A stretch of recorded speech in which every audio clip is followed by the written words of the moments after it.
To sew your own medical mask, start with heavyweight, tight woven fabric, like a pre-shrunk cotton t-shirt.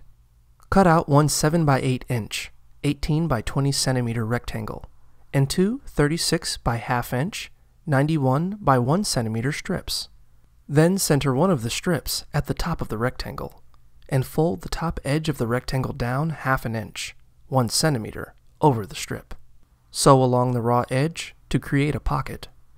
Next, take a metal wire for the nose piece and bend it in half and flatten it. Insert the metal wire into the pocket so it's centered. Then, stitch the pocket closed to secure it in place.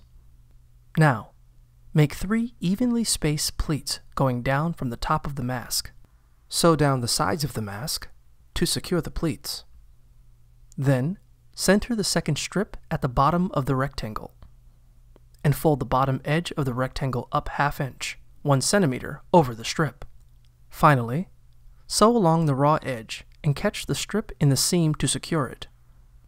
To use your mask, place the fabric over your nose and mouth, and mold the metal wire so it's shaped to the bridge of your nose.